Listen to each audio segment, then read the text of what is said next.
Hi, my name is Mike Doyle, and I teach mathematics at North Shore Community College. And today I'm going to be covering the order of operations with decimals. Prior to today, you've had experience with the order of operations using whole numbers and fractions.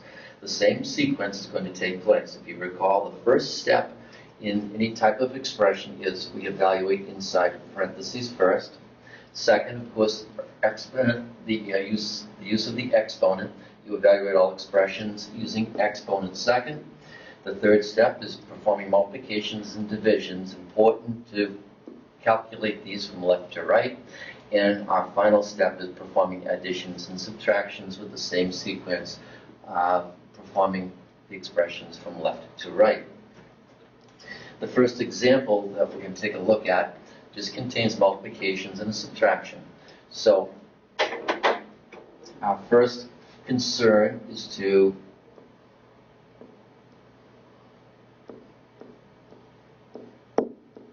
focus on this multiplication, followed by our second multiplication.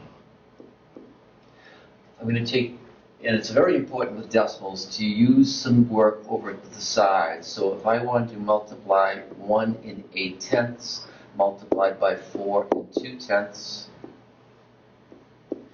multiplying 2 times 8 is 16, carry the 1, 2 times 1 is 2 and 1 is 3.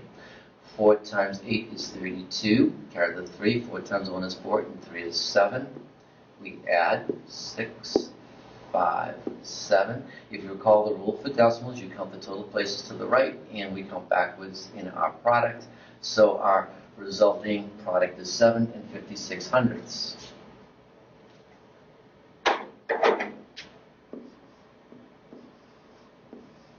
Bring down the subtraction sign. And of course, our second multiplication, keep in mind that when we're multiplying 9/10 times the whole number 3, where is the decimal point for every whole number? This seems to be a cause of concern from past experiences because the decimal is right there. So multiplying here, 9 times 3 is 27. The total places to the right of the decimals is just 1. We count backwards, so our final result here is 2 and 7/10.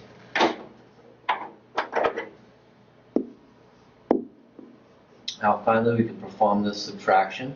Again, we have 7 and 56/100ths, and when you add or subtract, you line up the decimal point. And of course, our subtraction here, you can add trailing zeros as placeholders in any type of a decimal. So when we subtract, 6 subtract 0 is 6. There's a borrowing that's going to take place right here. So 15 subtract 7 is 8. You bring down the decimal point this time. 6 subtract 2 is 4. Our final answer. Okay, now we've stepped it up just a bit. Here we have the exponent to take priority. So our concern here is the exponent 2 and the base 5/10. I'm going to take this off to the side just as a review. When you multiply 5/10 by 5/10, that's what the exponent 2 means. When you multiply 5 times 5 is 25. You count total places to the right. We have 2. Count backwards, and we have 25/100ths. So I'm going to rewrite everything out. Very important to bring down what you did not perform, the addition sign. I now can replace this with 25/100ths. Bring down the subtract 15/100ths.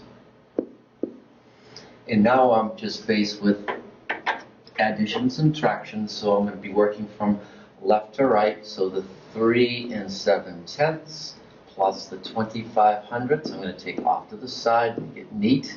Very important in terms of taking a quiz. You want to demonstrate all of your work so your instructor can analyze any possible mistakes that you make. I'm going to line up the decimal point here, 0, 2, 5. Again, a trailing 0 on the top. There's no problem with that. Bring down the decimal point. We add. So the resulting sum here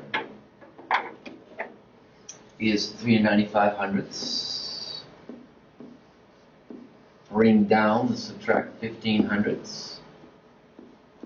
And of course here, I'll take this, lining up the decimal point.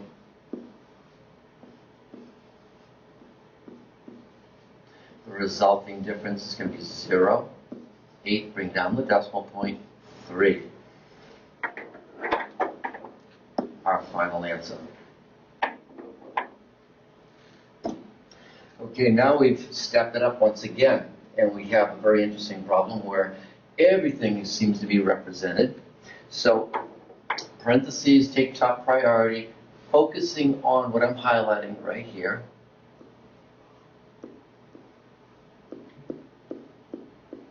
If you can form these in your head, fine. If not, again, just watch the demonstration. Bring down the decimal point. I'm adding this time. And keep in mind, 2 in no tenth is the same as 2. I'd rather use that. Bringing down everything else. You have your 15 divided by 5/100ths, subtract 30, multiplied by, this is going to be 2 raised to the exponent 3. Next concern is this. I bring down everything else.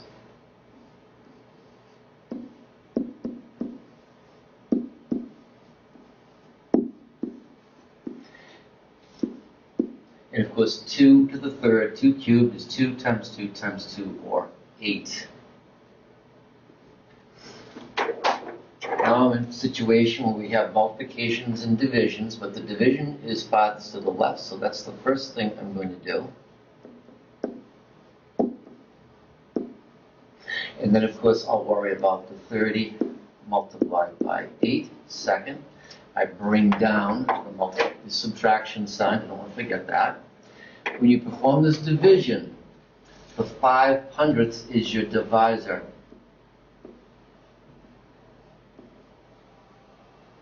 And you're dividing into 15. Very important point right here. I want you to look at that 15. It's a whole number. Where do we place the decimal point? Again, I see lots of mistakes here. Always think money.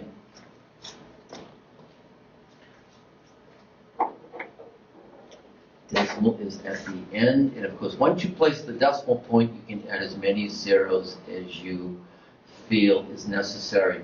The other thing to keep in mind is the divisor is a decimal, so we move the point over 2 places. We follow that by the balancing of moving this 2 places and straight up. Important also when you're performing division. Lots of mistakes when we place our answers. So I tell students, make sure you put a number up above each number in the dividend. Everything should have a number. So, for instance, 5 into 1 will not go. 5 into 15 is 3. 3 times 5 is 15. Subtract 0. Every time you bring down a 0, you perform a division. Notice there are 2 more places right here. 5 and 0 is 0. You bring down yet another 0, try to divide. And of course, even if you continue on, you're going to have something that looks like this. So our final result is 300.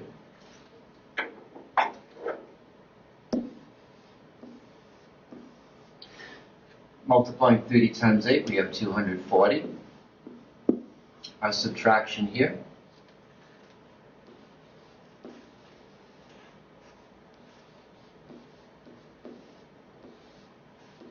Subtracting, borrowing.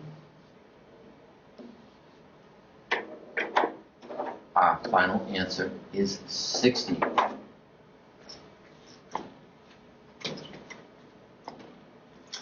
Now, we have a problem for you to try. So why don't you pause your program, try the problem out, and then I'll come in, I'll try it myself. Well, how did you do? All right, let's see. I'll try it myself and see if our answers compare.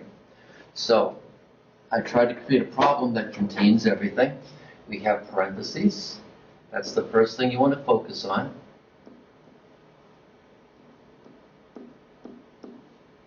Again, off to the side, 1 6/10, 1 4/10, then a 6.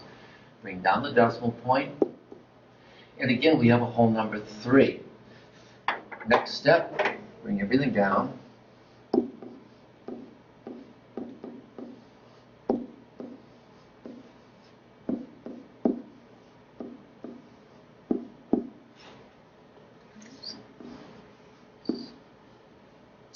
So, now we've concerned ourselves with what our next step is, and of course it's the exponent 2 in the base of the exponent 3. It exists.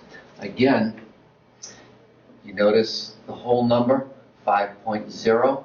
I might want to change that to a 5.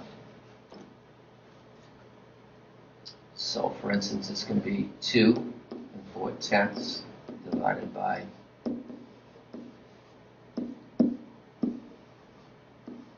in 3 to the second, 3 squared, 3 times 3 is 9. We have now a division and a multiplication. You bring down what's left, which is the addition sign. And of course, I'm going to perform this division the same as I did the last time. So we have, I'll just use black ink here. And of course, the rule here is I'm going to be moving the decimal point, and of course I can add as many trailing zeros as I want. I might not need all of these. You move the decimal point 2 places to the right. You move the decimal point 2 places to the right and straight up.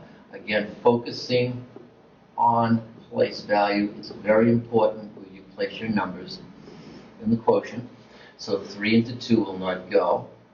3 into 24 will go 8 times. 8 times 3 is 24. Again, when we subtract, we have a 0, and we luck out. So every time I bring down a 0, I try to divide. And of course, I don't think I have to go any further. That represents the whole number 80. 9 times 5 is 45. And finally, 80 subtract 45.